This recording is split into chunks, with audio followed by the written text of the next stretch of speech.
Hello, जय हिंद, नमस्कार साथियों। कैसे हैं आप? आशा करता हूं बहुत अच्छे होंगे। मैं पीके सर एक बार फिर अपने यूट्यूब परिवार टॉपर्स एकेडमी एमबीडी पर आप सभी का तहे दिल से धन्यवाद करता हूं साथियों। और बताएं आपकी तैयारी कैसी चल रही है, और आशा करता हूं आपकी तैयारी बहुत अच्छी और शानदार और बेहतरीन तरीके से चल रही होगी साथियों, क्योंकि परीक्षा होने में अब देरी नहीं है साथियों। अक्टूबर या नवंबर या दिसंबर के समथिंग में परीक्षा एएलपी एंड टेक्नीशियन की परीक्षा होने ही वाली है साथियों। और अदर जो परीक्षाएं हैं, एसएससी जीडी की परीक्षाएं इस समय चल रही हैं साथियों। बस अपनी तैयारी को बरकरार बनाए रखें साथियों, और पीसफुल बने रहने की बिल्कुल मैं ऐसी मंगल कामना करता हूं कि आप आने वाले समय में 2025 और 2024 के लास्ट तक आपके पास आपकी नौकरी हो बहुत अच्छी। ये ईश्वर से मैं बिल्कुल प्रार्थना और मंगल कामना करता हूं साथियों। बस ईमानदारी दिखाते हुए अपने नोट्स बनाएं और तैयारी को बरकरार तरीके से धार लगाएं साथियों। और ये समय एक ऐसा समय है अब जो आगे को आ रहा है, ये समय ऐसा आएगा कि नियमित यदि आप 6 से 7 घंटे पढ़ते हैं तो निश्चित नौकरी ही आपको मिल जाएगी। अगर नहीं पढ़ते हैं तो नौकरी से वंचित रह जाएंगे साथियों। तो हमें बिल्कुल मोटिवेट होने की आवश्यकता है और हम बिल्कुल अपनी जबरदस्त तरीके से तैयारी को आगे बढ़ाएंगे साथियों, और सिलेक्शन की तरफ अग्रसर होना है हमें, क्योंकि हमें चाहिए सरकारी नौकरी। और सरकारी नौकरी दिलाने के लिए बिल्कुल पीके सर आ गए हैं टॉपर्स एकेडमी एमबीडी पर। फ्री ऑफ कॉस्ट बैच चल रहा है साथियों। कल से हमारी मैथ की क्लासें भी स्टार्ट, और इंग्लिश की सीजीएल के लिए क्लासें बिल्कुल स्टार्ट हो जाएंगी साथियों। देखना ना भूलें और वीडियो को वॉच करके जरूर देखें, नोट्स में कन्वर्ट करें। और साइंस का पोर्शन बहुत जबरदस्त बेहतरीन तरीके से एनसीईआरटी का बिल्कुल पढ़ा रहे हैं, और हूबहू ज्यों का त्यों डाटा आपका फंसने वाला है 100%। ये विश्वास और गारंटी दिलाता हूं साथियों। ये नौकरी में 100% मददगार और रामबाण साबित होगा साथियों। इसी टॉपिक के साथ में हम आगे बढ़ते हैं। टॉपिक है आहार और भोजन। भाई, आहार में क्या हम आहार लें और भोजन में क्या हम भोजन करें, क्या पौष्टिक है और अनपौष्टिक है, हम पढ़ेंगे। लेकिन थोड़ा सा कुछ पोर्शन रह गया था तंत्रिकाओं का, उसके बारे में हम पढ़ेंगे। जैसे कि वयस्क मनुष्य प्रतिदिन कैल्शियम की आवश्यकता कितनी होती है। जो वयस्क मनुष्य होता है उसके अंदर एक दिन में कितने कैल्शियम की आवश्यकता होती है, तो 0.1 ग्राम, यानी कि 1 ग्राम जो कैल्शियम की आवश्यकता होती है, 1 ग्राम कैल्शियम की आवश्यकता पूरे दिन में एक व्यक्ति को होती है। अस्थि से अस्थि मीन्स अस्थि से अस्थि को जोड़ता है। जो अस्थि से अस्थि को जो जोड़ता है वह कौन है? स्नायु, जो कि हड्डी से हड्डी को जोड़ेगा, अस्थि से अस्थि को जोड़ेगा स्नायु को हम बोलते हैं लिगामेंट। स्नायु को क्या बोलते हैं हम? लिगामेंट बोलते हैं। और लिगामेंट के द्वारा अस्थि से अस्थि जुड़ जाती है, हड्डी से हड्डी जुड़ जाती है। लेकिन पेशी को हड्डी से जोड़ने के लिए हम किसका प्रयोग करते हैं? तो करते हैं कंडराएं या कंडरा, इसको टेंडन बोलते हैं। क्या बोलते हैं इसको? टेंडन बोलते हैं, जो कि पेशियों को अस्थि से जोड़ती है। और अस्थि को अस्थि से जोड़ती है वो लिगामेंट जोड़ती है। अस्थि से अस्थि को लिगामेंट जोड़ती है, जिसका नाम है स्नायु। और पेशियों को अस्थि से जोड़ने का काम करती है कंडरा मीन्स टेंडन। नेक्स्ट, हॉर्निया रोग का संबंध किससे है? ये क्वेश्चन बार बार पूछा जाता है। जब ये क्वेश्चन बार बार पूछा जाता है तो इसलिए हमने लिखा, ये पिछली बार इंपोर्टेंट क्वेश्चन है। ये ALP and technician group D में भी ये पूछा गया था, और ये एसएससी एमटीएस में भी ये क्वेश्चन पूछा गया है साथियों। तो इसको ध्यान में रखते हुए कि हॉर्निया रोग का संबंध किससे है, तो ये पेशियां, इसमें दुर्बलता हो जाती हैं। जो पेशियां होती हैं उसमें दुर्बलता स्टार्ट हो जाती है, दृढ़ता स्टार्ट हो जाती है, और हॉर्निया रोग उसमें हो जाता है। पेशियों के कारण हॉर्निया रोग होता है। कल पेशियों की संख्या कितनी होती है? पेशियों की संख्या कितनी होती है? जो पेशियां होती हैं, मांसपेशियों की संख्या मीन्स पेशियों की संख्या, कल पेशियां या मांसपेशियों की संख्या कितनी होती है? 639 होती है। मांसपेशियां है ये, इसको कल पेशियां भी बोल देते हैं। कल पेशियों की संख्या 639 है। खिलाड़ियों में, जो खिलाड़ी होते हैं, खिलाड़ियों में थकान का कारण कौन सा होता है? उनके अंदर लैक्टिक एसिड का बन जाना, वह थकान का कारण बनता है। खिलाड़ियों में थकान का कारण लैक्टिक एसिड के कारण उनमें थकान और दृढ़ता होने लगती है। मजबूत एवं हल्की धातु जो हड्डियों में रॉड के रूप में प्रयोग की जाती है, जो कि मजबूत होती है और हल्की होती है और हड्डियों में प्रयोग की जाती है, तो वह होती है टाइटेनियम। क्या होती है? टाइटेनियम। और ये सबसे मजबूत होती है, मजबूत और हल्की। क्या होती है? मजबूत और हल्की होती है। रबर और एल्युमिनियम से निर्मित जयपुर फुट का संबंध किससे? जयपुर फुट एक बीमारी है, तो इसका संबंध है कृत्रिम पैर से। किसका संबंध है? कृत्रिम पैर से संबंधित है। रबर और एल्युमिनियम से निर्मित जयपुर फुट का संबंध कृत्रिम पैर से संबंधित है। हड्डियों का संगठन जो होता है वह मुख्य रूप से किस किस में होता है? तो हड्डियों का जो संगठन होता है, जो मुख्य तत्व की बात करेंगे तो तत्व में आएगा फास्फोरस, और मुख्य यौगिक होगा कैल्शियम हाइपोफॉस्फेट, और जो मुख्य तत्व होगा वह फास्फोरस होगा। हड्डियों के अंदर फास्फोरस और कैल्शियम की बनी होती है, कैल्शियम में भी हाइपोफॉस्फेट। तो यौगिक की बात करेंगे तो यौगिक में कैल्शियम, तत्व की बात करेंगे तत्व में फास्फोरस, राइट। सैंडल संधि पाई जाती है। भाई सैंडल संधि कौन सी होती है? अंगूठे में होती है। सैंडल संधि अंगूठे में होती है, जो सब में घुमाई जा सकती है, इस टाइप से घुमाई जा सकती है, इसको सैंडल संधि बोलते हैं, और ये अंगूठे में पाई जाती है सैंडल संधि। अगर सैंडल संधि की बात करेंगे तो ये अंगूठे में पाई जाती है सैंडल संधि। खिलाड़ियों में पीड़ा में पेशियां संकुचन कहलाता है, वह कहलाता है क्रैम्प। और ये question ALP and technician group D में भी ये क्वेश्चन आया हुआ है, और SSC MTS और हवलदार CGL में भी आया है। CGL में भी ये क्वेश्चन आया हुआ है, और ये बहुत अच्छा क्वेश्चन है और इंपॉर्टेंट क्वेश्चन है कि खिलाड़ियों में पीड़ा में, मींस जो पीड़ा होती है, पीड़ा में पेशी संकुचन क्या कहलाता है? क्रैम्प कहलाता है।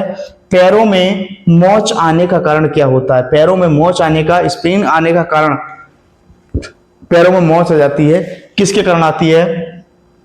स्नायु। और स्नायु को हम क्या बोलते हैं? लिगामेंट। स्नायु क्या बोलते हैं हम? लिगामेंट का टूट जाना। स्नायु जो है लिगामेंट टूट जाती है, स्नायु टूट जाते हैं पैर में से, जो कि हमारे देखो अस्थि से अस्थि जोड़ने का काम कौन करती है? अस्थि से अस्थि जोड़ने का काम स्नायु करती है। और जब हमारी स्नायु क्या हो जाती है? टूट जाती है, तो हमारे पैरों में मोच आ जाती है। इस कारण से स्वस्थ व्यक्ति को प्रतिदिन आवश्यक कैलोरी की मात्रा कितनी होती है? जो स्वस्थ व्यक्ति होगा तो उसके अंदर कैलोरी सामान्य जो व्यक्ति होगा वह 2900 कैलोरी की आवश्यकता पड़ेगी। कितनी? 2900 कैलोरी की आवश्यकता पड़ेगी। और जो मेहनती व्यक्ति होगा तो मेहनती व्यक्ति कितना होगा? 3400 कैलोरी की आवश्यकता पड़ती है। और जो ज्यादा ही मेहनती होगा उसको कैलोरी की आवश्यकता 4200 पड़ती है। कितनी? 4200, 4200 कैलोरी की आवश्यकता पड़ती है। जो ज्यादा बहुत मेहनती होते हैं, जैसे कि ज्यादा जो मेहनती होते हैं, फावड़ा चलाते हैं या फिर कोई वैसा काम करते हैं, बोझा ढोने का, पीठ पर कुछ भी, तो उनको 4200 कैलोरी ऊर्जा की मात्रा होती है। और प्रतिदिन 2900 कैलोरी ऊर्जा की आवश्यकता तो होती है प्रतिदिन। नॉर्मल जो व्यक्ति होता है प्रतिदिन 2900 कैलोरी ऊर्जा की मात्रा उसके अंदर होती है, और 2900 कैलोरी ऊर्जा वो लेता है, तो बिल्कुल अपना फिट रहेगा, बिल्कुल। और ये कह रहे हैं कि प्रतिदिन 2900 कैलोरी हेतु आवश्यक संतुलित भोजन क्या होगा? जैसे कि अनाज की बात करें तो अनाज 550 ग्राम एक दिन में व्यक्ति को लेना चाहिए, मींस आधा किलो के समथिंग में पूरे दिन में भोजन उसको करना चाहिए। जो ग्राम है अनाज उसको लेना चाहिए। दाल 75 ग्राम लेनी चाहिए, जो कि स्वस्थ रहना है तब। घी या ऑयल मींस तेल 60 ग्राम लेना चाहिए। दूध की बात करें तो दूध 250 ग्राम होना चाहिए, 250 ग्राम दूध पर डे मिले उसको तो बिल्कुल फिट रहेगा। फल की बात करें तो 200 ग्राम फल भी होना चाहिए पर डे। सब्जियों की बात करेंगे तो सब्जी 200 ग्राम होना चाहिए, कोई भी सब्जी है। जल की बात करेंगे तो जल कम से कम 5 से 6 लीटर जल उसको पीने को मिलना चाहिए और बिल्कुल तभी फिट रहेगा साथियों। और मैं आपको थोड़ा बता दूं, इस क्लास को एक दूसरे भाई को शेयर जरूर करें और इतनी तो हेल्प बनती है साथियों। इसे बनाने में क्लास को बड़ा समय लगता है और इसको एडिट करके डालना पड़ता है साथियों, बस आप ही के खातिर और आपके लिए हम कर रहे हैं, क्योंकि आपको चाहिए सरकारी नौकरी और मैं सरकारी नौकरी दिलाने के लिए बिल्कुल निर्णय और निर्णायक बिल्कुल अपना यहां से बनता रहूंगा, करता रहूंगा आपके साथ और आपके साथ खड़ा रहूंगा साथियों। जितना बेस्ट से बेस्ट होगा बेस्ट देने की आपको चेष्टा करूंगा साथियों। और एनसीईआरटी पढ़ा रहे हैं और एनसीईआरटी में से आजकल पूछा जा रहा है साथियों, बिल्कुल फालतू न बकवास करेंगे और एनसीईआरटी पढ़ाएंगे। एनसीईआरटी से ही यहां से क्वेश्चन बनते हैं और इन्हीं क्वेश्चनों को हम करा रहे हैं। देखो, फालतू बोलने से, फालतू बड़बड़ाने से सब कुछ नहीं होता मेरे प्यारे साथियों। फंसता वही है जो नेक्स्ट कराता है बिल्कुल, जिससे कि ईमानदारी से डाटा कराइए और ईमानदारी से बिल्कुल फंसता भी है। और 100% आप नोट्स में कन्वर्ट करें और 100% यहां से प्रश्न लगने वाले हैं साथियों।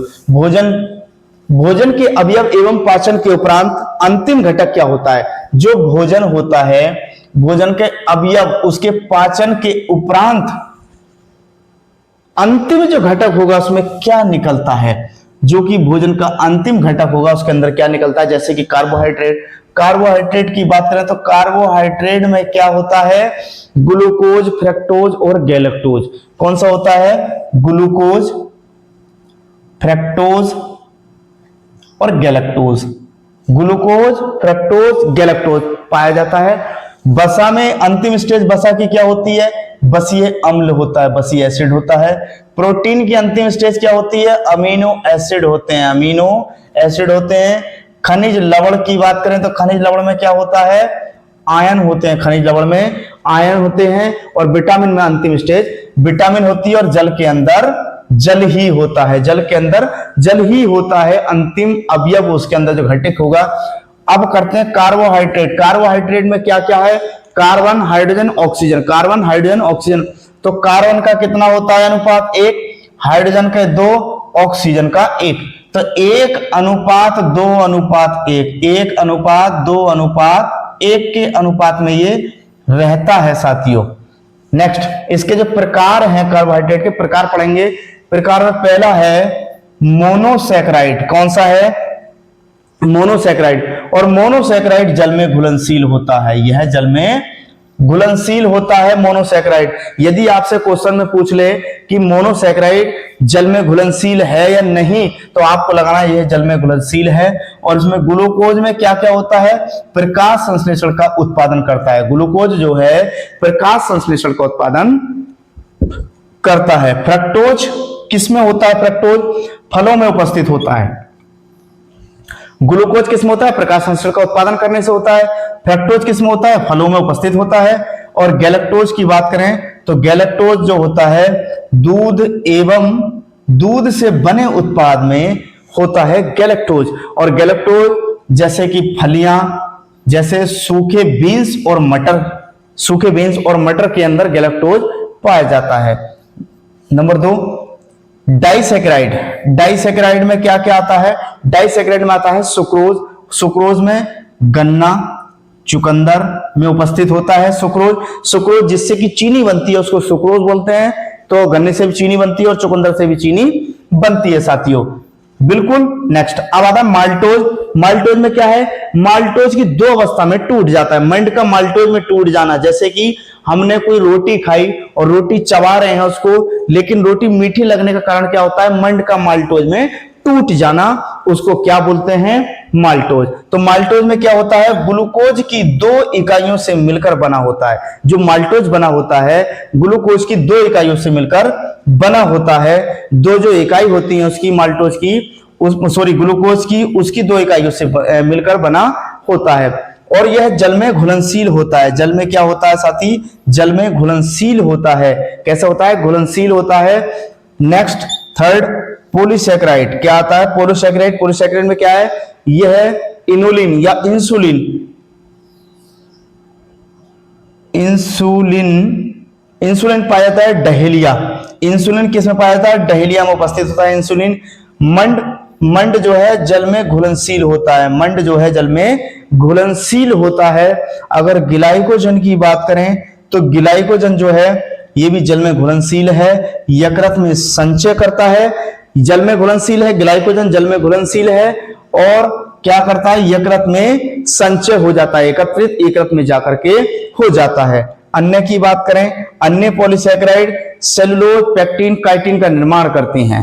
अन्य जो पॉलीसैकेराइड हैं वह सेलुलोज, पेक्टिन, काइटिन का निर्माण करती हैं। किस किसका? सेलुलोज, पेक्टिन, काइटिन का निर्माण करती हैं। और साथियों आशा करता हूं ये क्लास आपको बहुत हेल्पफुल और मददगार साबित होगी और वीडियो को पूरा देखें, एक दूसरे भाई को चैनल को शेयर जरूर करें और चैनल को सब्सक्राइब करें और बेल आइकन को प्रेस कर लें ताकि जिससे हमारा नोटिफिकेशन आप तक पहुंच सके। साथियों मिलते हैं नेक्स्ट वीडियो में, तब तक के लिए जय हिंद, लव यू।